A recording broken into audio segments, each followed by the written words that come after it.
सकाळी सकाळी मी निघाले होते कांदा लागणसाठी, म्हणजेच कांदे लागणसाठी माणसं येणार होते आणि भाऊ आणि मी ना साड्या घेऊन आलेलो होतो. कारण 2-3 साड्या कट करून मला आहे ना ओझे बांधायचे होते, जे की आपलं उळं उपटलेलं होतं. म्हणजे ना वावरामध्ये पोचवायला सोपं होतं आणि कॅरेटीपेक्षा ओझ्यामध्ये जास्त जातं.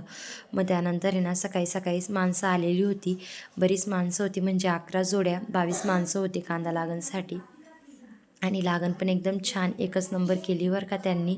तर आपल्या गावचेच जवळचे माणसं होते, त्यामुळे काहीच चिंता नाही.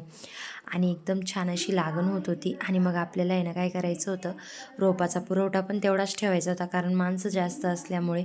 मग आहे ना घरचे 3 माणसं होते आणि बाहेरचा एक माणूस, आणि मी आहे ना खास उळं कट करण्यासाठी आणि ओझं बांधण्यासाठीच होतं.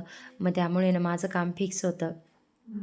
तर लागणमध्ये ना थोडी घाईचेच काम असतात, पण तरी ना काही असे जे क्षण असतात जे तुमच्याबरोबर शेअर केले का छान वाटतं. आणि मस्त अशी लागण झाली बरं का.